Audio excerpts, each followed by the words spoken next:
Voici une nouvelle capsule sur les paroles rapportées. Comment fait-on pour rapporter des paroles ou des pensées? En effet, lorsqu'on écrit un texte, il est mélangé de paroles et de récits.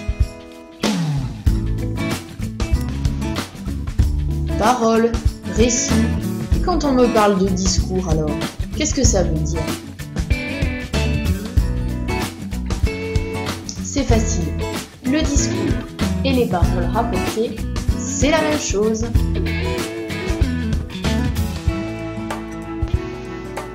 Donc en fait, les différentes façons de rapporter des paroles dans un texte, ce sont les différents types de discours en français. Alors on se lance? On essaye de l'insérer ce discours dans notre récit? C'est parti! Tout d'abord, je peux utiliser le discours direct pour rapporter directement les paroles ou les pensées de mes personnages. Du coup, au discours direct, les paroles apparaissent au lecteur telles qu'elles ont été émises. Au discours direct, on parlera de dialogue lorsque plusieurs personnages interviennent et de monologue lorsqu'un seul personnage intervient. Quand je fais intervenir mes personnages au discours direct, cela crée un effet de réel. Attention, pour insérer dans un texte le discours direct, j'utilise un certain nombre de signes de ponctuation. J'ouvre les guillemets au début du dialogue et je les ferme à la fin. Quand plusieurs personnages interviennent, je mets des tirets et je n'oublie pas le verbe introducteur de parole. La deuxième façon de rapporter des paroles dans un texte, c'est le discours indirect.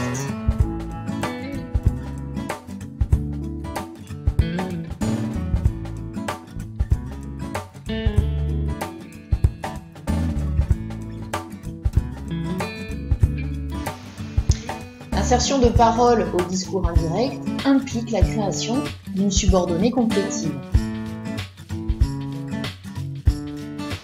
Et pour la ponctuation, qu'en est-il? Conserve-t-on la ponctuation du discours direct?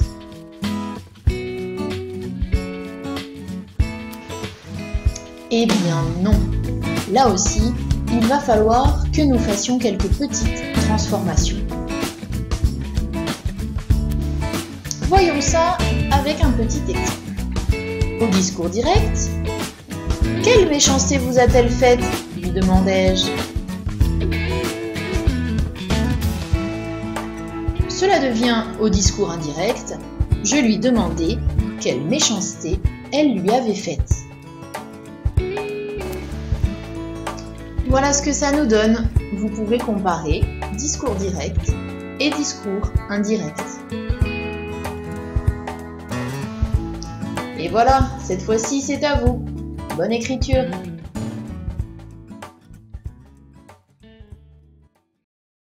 Created using Powtoon.